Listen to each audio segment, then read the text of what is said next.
Hello everyone, good afternoon. In today's class, we are going to discuss the organizational economic activities.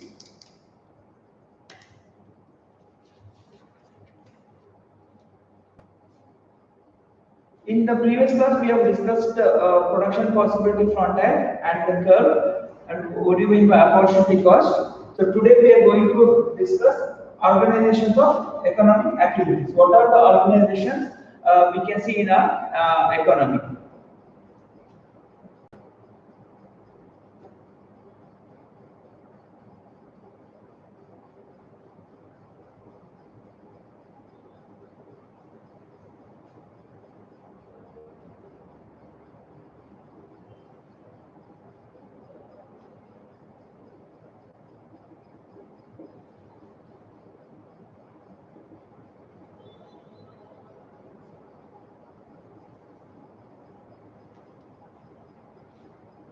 Okay, what are the organizations we can see in our economic activity? First one is we can see centrally planned economy.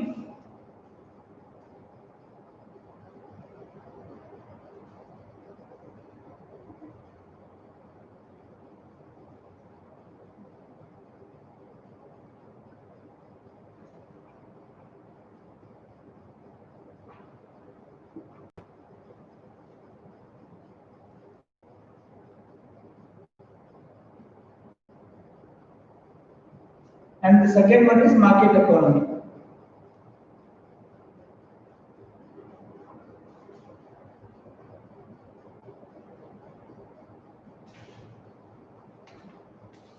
So, in our economic system, we can see two kind of economic activities. We can manage our economy in two different ways. The first one is we can manage in centrally planned way, or we can market the economy.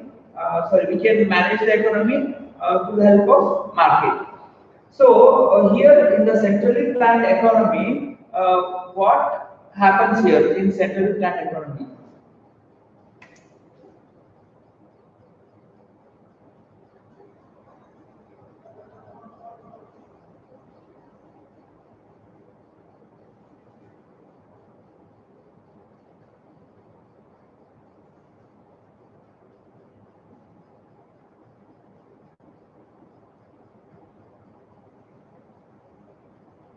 Okay. So in centrally planned economy, what all the economic activities takes place in a country, those are governed or controlled by central authority or the government. Here, the government or the central authority.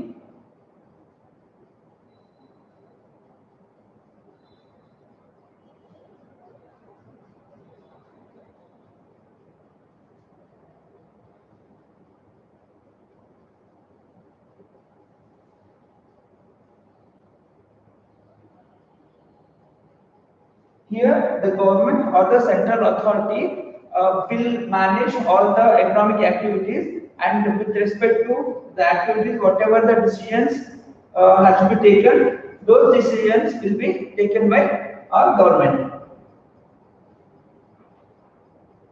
So why government is involved? Because few goods or services which are very important in our economic system, and they are necessary for the prosperity and the growth of the country.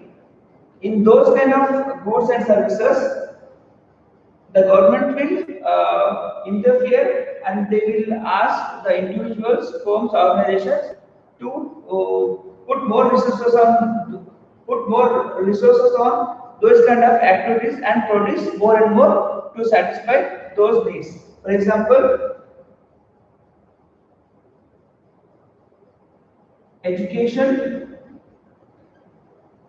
health, food industry. So education is very much essential. The same way, health and food. So these things are required for everybody.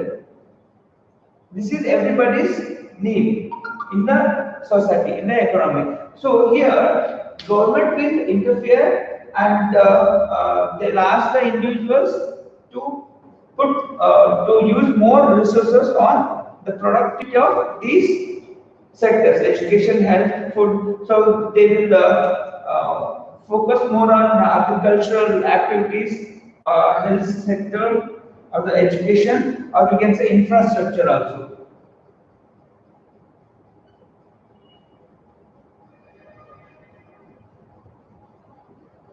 So infrastructure is road, rail, all those transportation related, and it covers all the things. So these are basic things which an economy expects to be considered as a well-developed economy. In that case, the government either asks the individual to produce more of the services or goods in these sectors, or government itself will start concentrating on these kinds of goods or services. For example, we can see government hospitals, government schools, even the railway department is controlled by government. All these things they are centrally managed and centrally planned, and the government will interfere in that, and government will take the decisions in all in those kind of activities. So we can say this is centrally planned economy, where the government will interfere in deciding the economic activities, and government will take the decisions because those are very essential for our economy, and those are basic needs which we need to satisfy. So that is why we can say this is centrally planned. Otherwise, what happens? Even petroleum products, those are governed by the institution, government institution. Because if government won't interfere and it is privatized, they can play in the benefit of their own profits, private entities. So it is not going to fulfill the basic needs of the society. So that is why government will come into picture to control all those price hikes, inflation and all, and manage this in a better way to fulfill all the basic needs of the society, which are essential and required for the growth and prosperity of the country.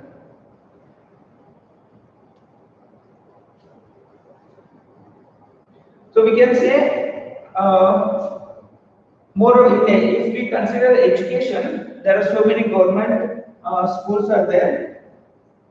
Even they come up with a new education policy, national education policy, and government hospitals, very good hospitals we have, and government is focusing more on agricultural industry to improve the production capacity of the farmers by developing all those infrastructure and adopting new technologies like Israel technology, the drip irrigation, all those things. Government is providing the water required materials, and they're giving good schemes and all to boost the agriculture sector so that they can satisfy the basic need which is expected in the society.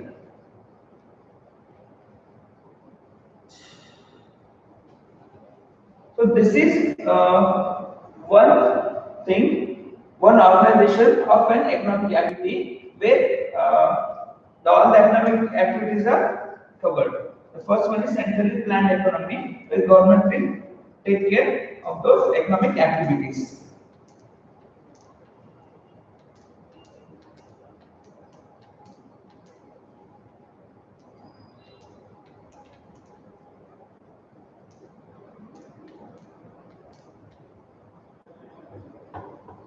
And second one is the market economy.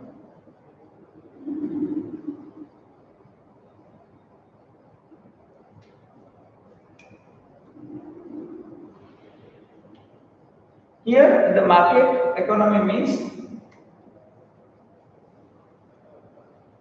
a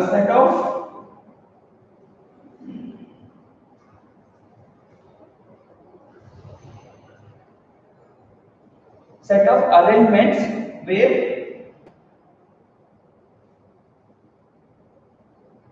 agents can say buyers or sellers. It is a set of arrangements where agents freely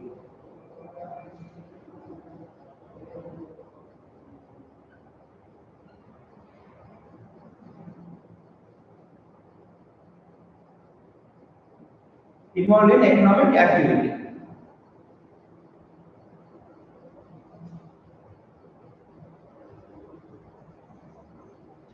So here it is set of arrangements where the agents, we can say buyers and sellers, they are freely involved in economic activities.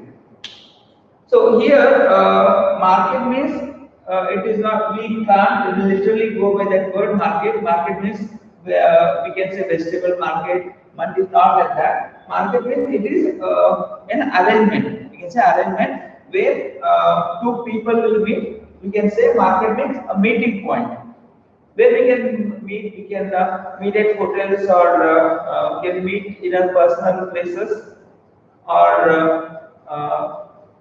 in gardens, wherever we meet, the point where we do all those arrangements, we can say market. There, the agents will meet and they will discuss on the needs and wants of the consumers and what is produced, how we can buy the products or sell the products, and they will fix the dealing. Based on that, they will do the transactions and trading. So this we call it as market economy. In market economy, goods or services comes with a price.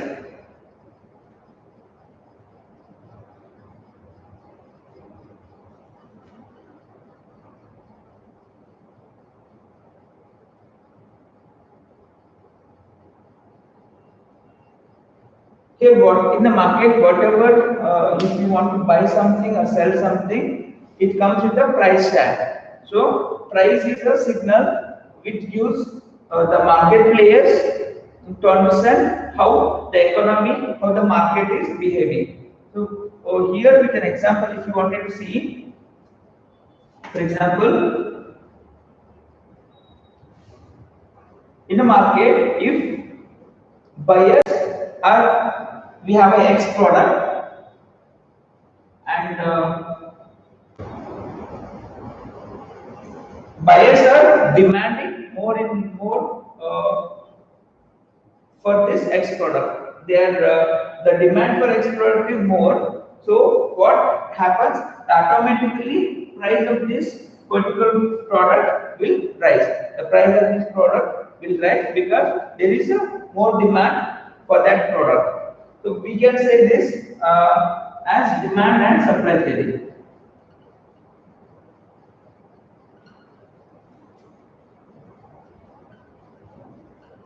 Demand and supply, where if there is a more demand, the price will increase. If there is a less demand, then price will come down. The price will drop. So, for example, we can say in a vegetable market,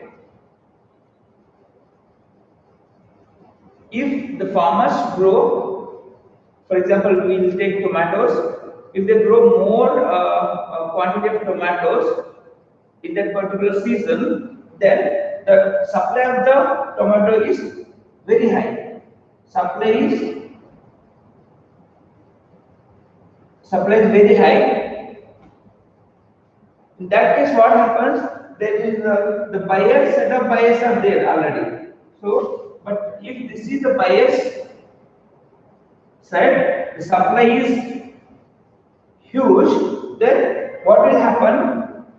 If we keep like that only, the tomato will get spoiled. So to clear the goods, what we'll do, what we have to do, we have to reduce the price because we have a huge capacity of production. The production is in very huge here, and the demand is not that much.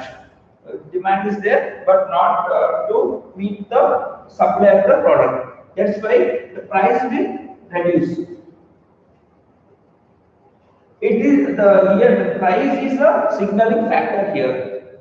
How? See, if the price is dropped, it is giving a signal to the producers. Okay, in the market there is no demand for this product, so we need to stop the production of this particular product. Otherwise, we can reduce the production here. If the price is very high, it means that there is a demand in the market, and if the price again gives a signal to the producers that okay, there is a demand in the market, price is going up. So what we can do to meet that demand, we can produce more number of goods or services to match that demand.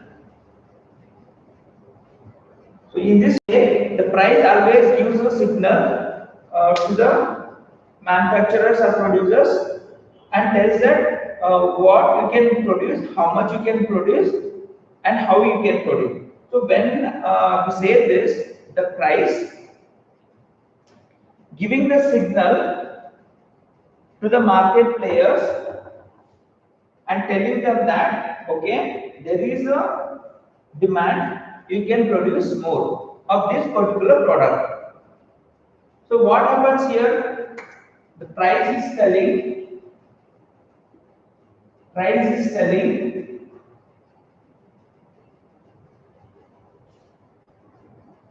what to produce.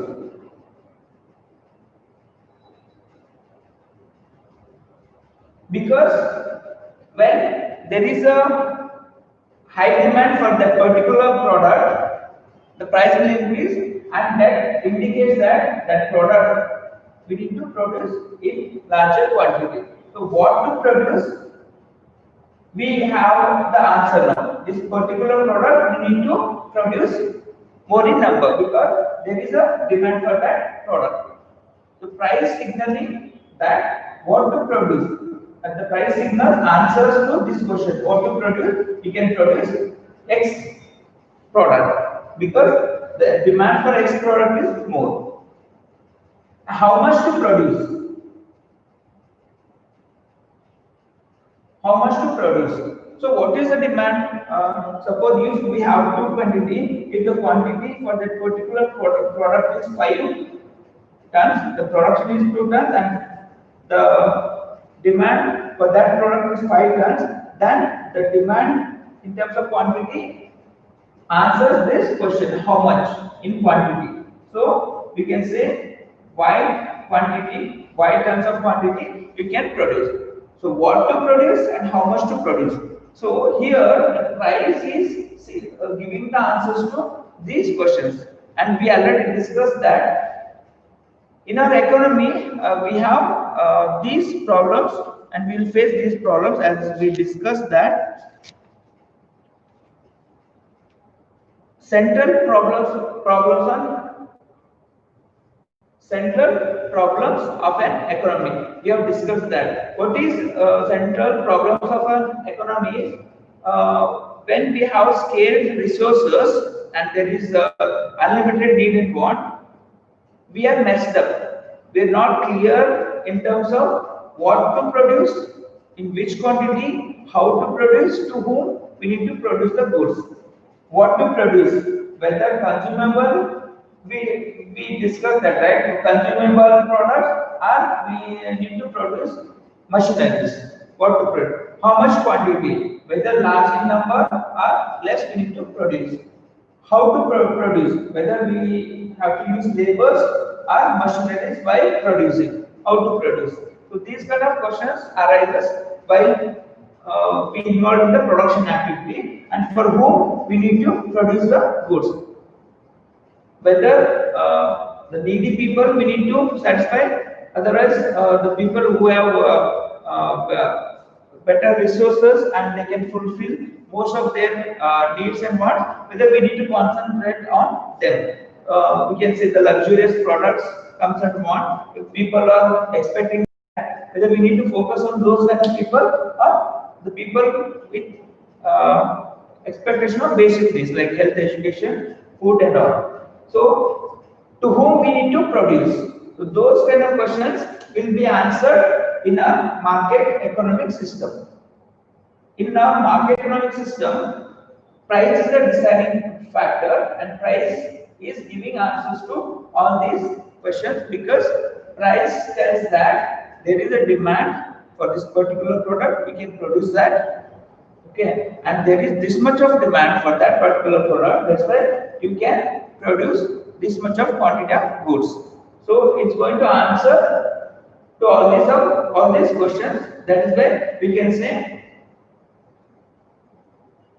the price plays a very important role in market economic condition, and it gives the solution to comes under market economy. That's why these both economic systems exist. That's why we can call our economic system as a mixed economy. And in most of the cases, this mixed economic system, we can see that instead of only the centrally planned or arcade economy.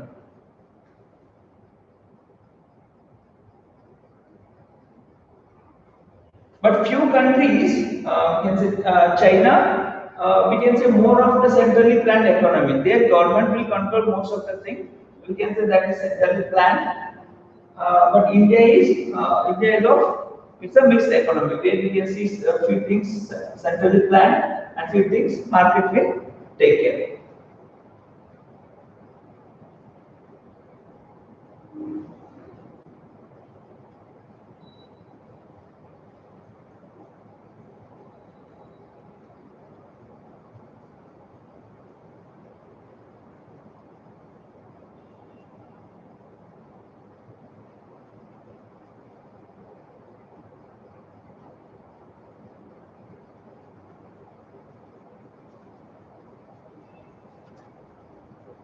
Hope you guys can understand the writings. I'm writing big letters because a few of you said that it's very small, we can't see that.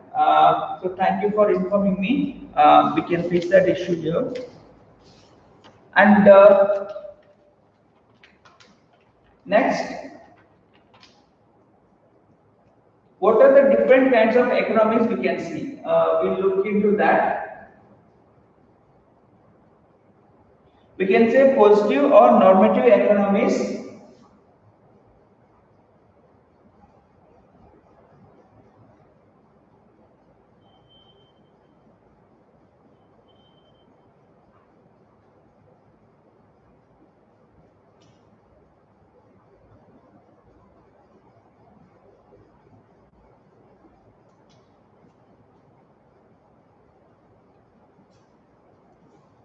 Positive or normative economics. So here, what do you mean by positive economy? What is normative economy? So when we face the problems in our economy, like what to produce, how much to produce, to whom we need to produce. So when we have all these questions, so we need a solution for that.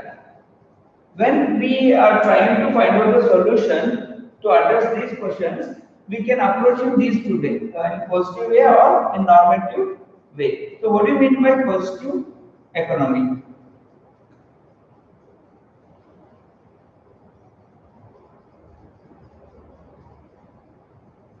Positive economics. So to solve those questions, what we will do, we will find out so many mechanisms to tackle those issues. So when we have, suppose we have economic issues and we want to address that, how we can address, what we will do, we will find out one mechanism.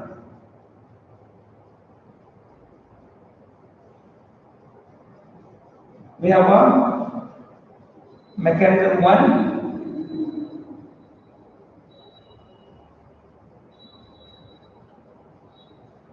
2, like that.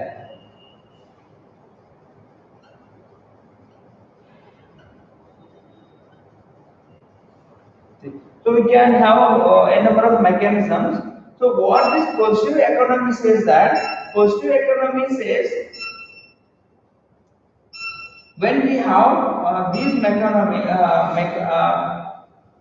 mechanisms, and if you want to implement these mechanisms, this positive economy will try to understand how these mechanisms are performing, how this first mechanism is performing in our economy, and how this second mechanism is performing, and how the third mechanism is performing. This positive approach will try to find out how these mechanisms are performing in our economy. So when it comes to normative,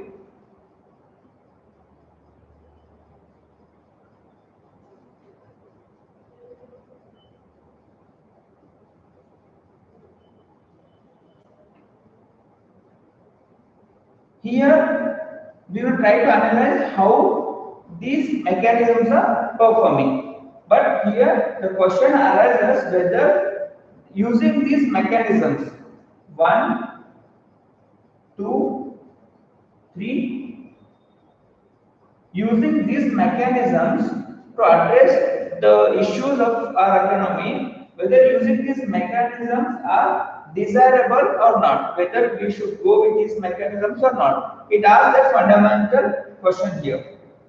So it is, we can differentiate between positive economy and normative economy in many ways. So I will make a list of those things where we can differentiate positive economy and normative economy. Here, as I said, the positive economy looks whether whatever the mechanisms we use, how these mechanisms are performing. It wants to find out how they are performing. But here it asks whether we can use that mechanisms or not, whether they are desirable or not.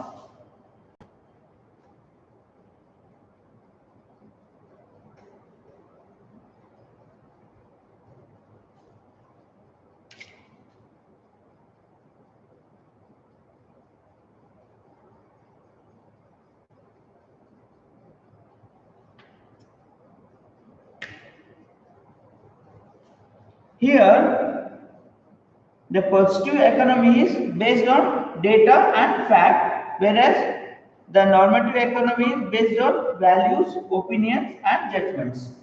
The positive economy, it is based on the data and facts, whereas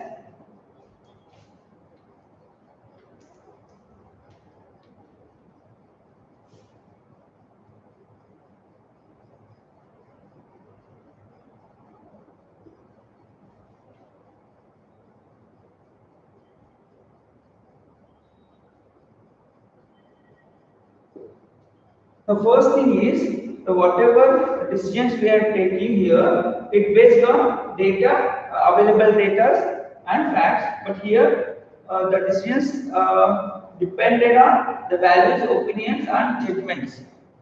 So this we can say this is objective in nature, and this is subjective in nature.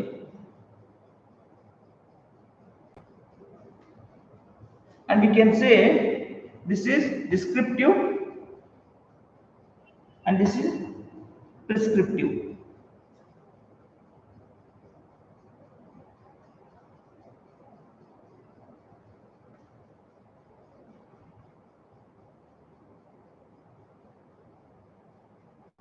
So first one is the decisions in positive economy is based on data, available data and facts, and it is objective in nature, and this is descriptive, wherein the normative economy the decisions are dependent on the values, opinions, and judgments, and it is subjective in nature and it is prescriptive. And the other differences are,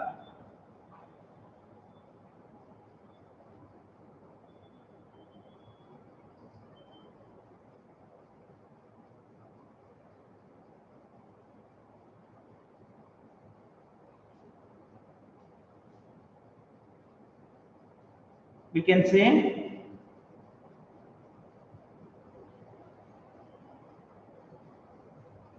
so whatever statements here we specify, we can test that in a scientific way. Can be the statements can be tested.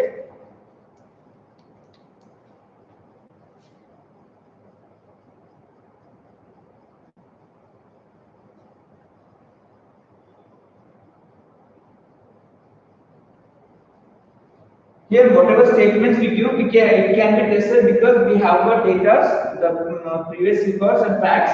Based on that, we can prove the statement. But here, the statements can't be tested because the statements are different. They are based on values, opinions, or judgment. In that way, we cannot measure these things. Here, we can measure and we can test because we have a data here. So we can say statements can't be measured here.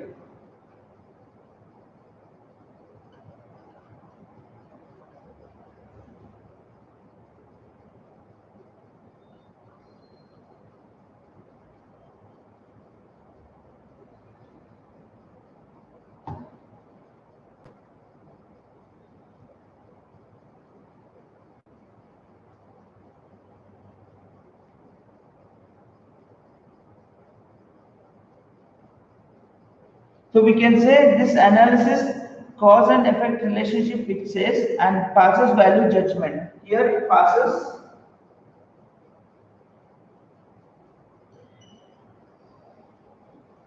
values,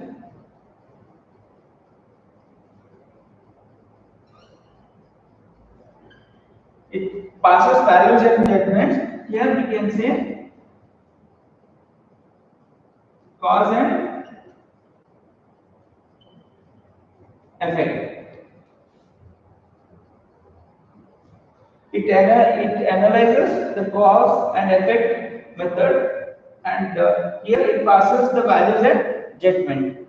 So these are the few basic differences between positive economic approach and normative economic approach. Here in positive economic, the decisions are the statement based on the data and facts available. Here it is based on the values, opinions, and judgments. Here it is objective in nature. This is subjective in nature, and it is descriptive, and it is prescriptive. And the statements can be tested here. We can't do that here. And it analyzes cause and effect. But here it passes the values and judgments. So we can see both kind of we can approach in both the ways, but it depends on how we want to tackle the situation.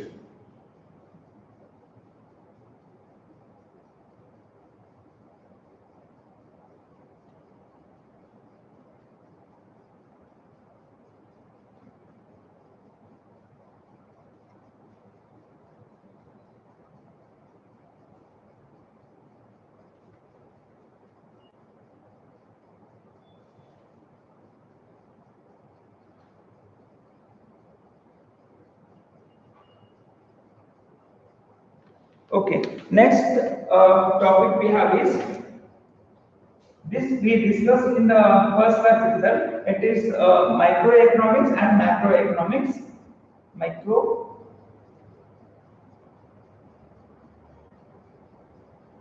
Macroeconomics. So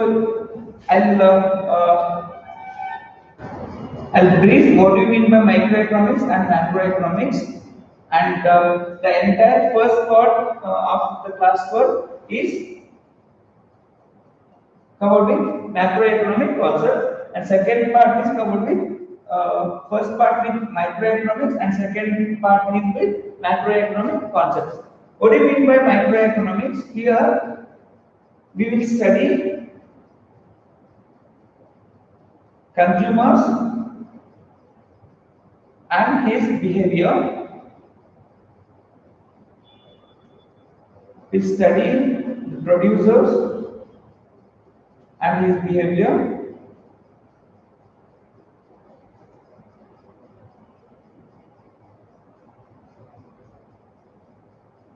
Pricing system and quantity we produce, how much we need to produce, and how we can price the produced goods. So we will study all related to the individuals like consumers, the producers, and how they behave, what are their expectations, and how this demand supply works in a society. So those things we discuss in micro, and in macroeconomics as a whole, in a larger scale, we will try to understand how our economic system is working in the country, like how the employment condition and what is total GDP, how we can allocate the budgets to cover all the activities of the economy. So we can say employment, inflation, budgeted things,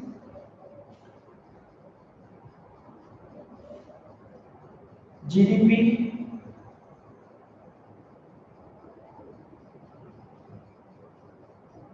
industrial production.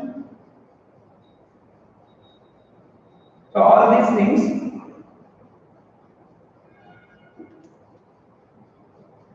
we can discuss in macroeconomics. So as a whole, in a larger scale, we will try to understand how economy is performing. That comes under macroeconomics, and microeconomics, how these consumers and producers are behaving, what are their characteristics, and what is the need and want of the individual, how accordingly we can produce the goods and satisfy their needs by giving the price tag and how much quantity we can produce.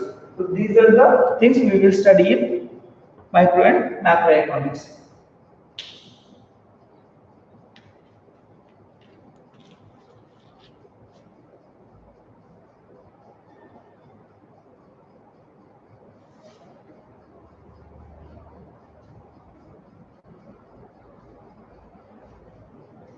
So whatever we discussed till now, it covers the first chapter, that is introduction to our economy. We will just summarize what we discussed till date.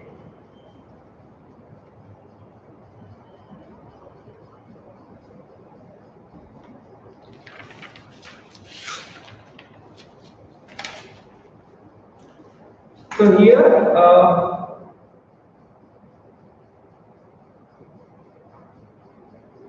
we try to understand what is economy, what do you mean by goods, what is services, who is an individual, and what do you mean by resources.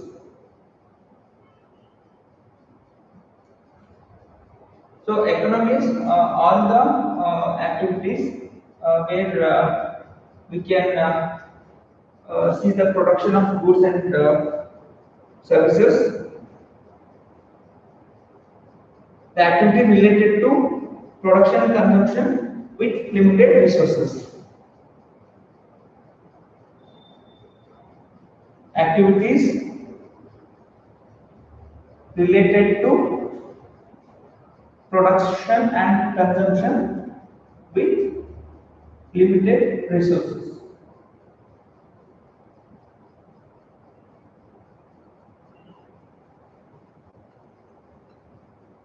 We can call this as economic activity and economy, and goods means these are tangible and physical objects. These are physical and tangible objects which we can use in fulfilling the needs and wants of the consumer.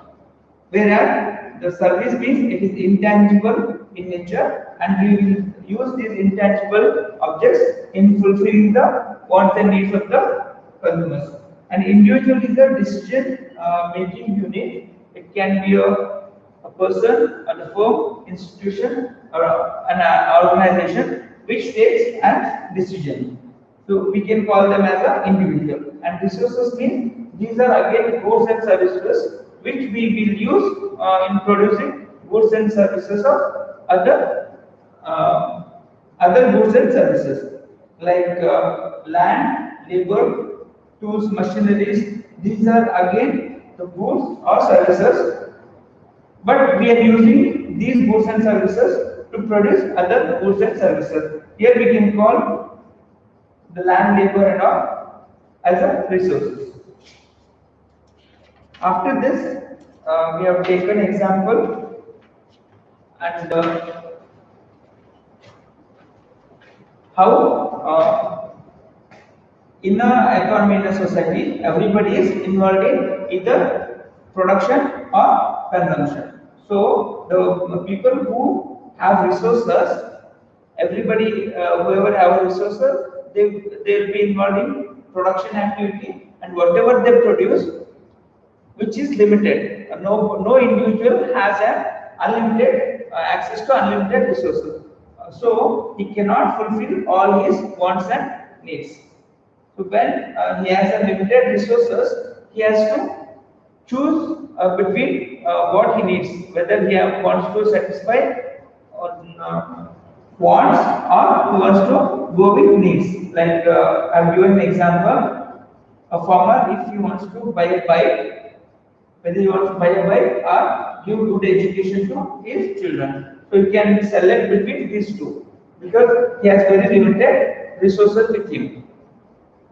And after that, we have discussed central problems of our economy.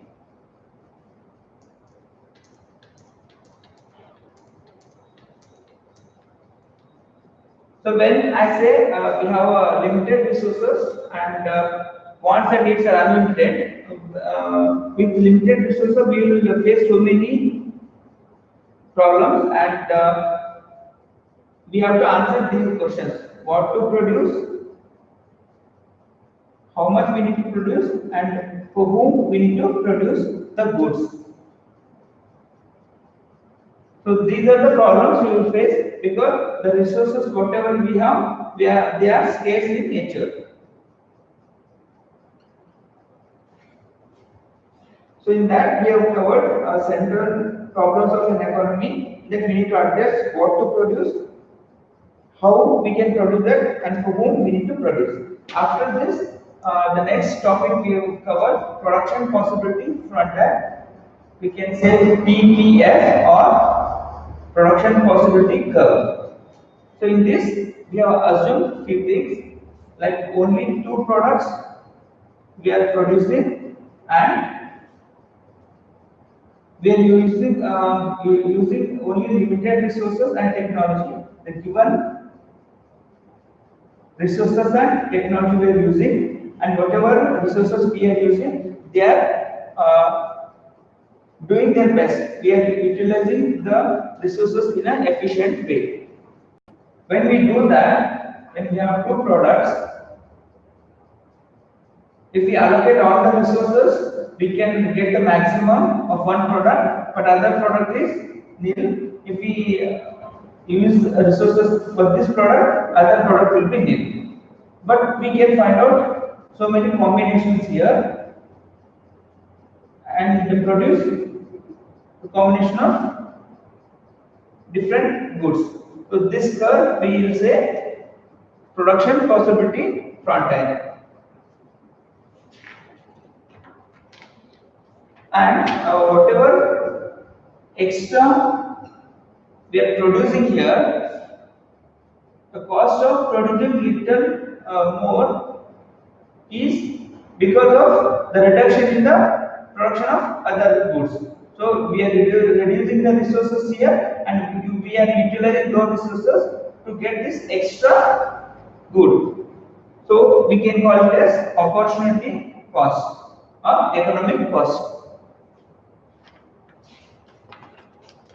So after that, in today's class, we have discussed centrally planned economy and market economy. But in reality, we cannot see only centrally planned or market economy. Our economy is mixed economy because few things are centrally taken care and few things market will cover. In centrally planned, government will decide which products we need to focus more on because they are very essential and they are needed for the prosperity and growth of the country, like education, health, all those infrastructure, those kind of things. The government will act as a decision making factor. But in market, it is an arrangement where the market people freely do the trading. They are involved in buying and selling activity, and whatever products in the market comes with a price. The price gives a signal and it answers all the questions what we face in the economy, like what to produce, how to produce, who, and for whom we are producing. The price signals and answers these questions. After that, we also discuss what do you mean by positive and normative economy and micro and macro economy. What do you mean by positive economy? What is normative economy? What is micro and macro economy? So these things we have covered in first chapter. Economic resources, what are the problems in the economy, how much and what we need to produce, and what is the possibility curve, the front end, and what is positive and normative, what is micro and macro economics. So this is all about first chapter. Hope you understood, and please go through the topic, and if you have any doubts, we can discuss that and try to prepare the notes and answer the questions. The model question paper it is given in the book, so we can go through that and try to answer that. And so it says, so I'll read a few questions for you. Discuss the central problems of an economy. What are the central problems of an economy? They are what to produce, how much to produce, for whom we need to produce, those things. So like that, there are many questions. We can answer those questions. In the next class, we'll start with the second chapter. Thank you. Have a good time.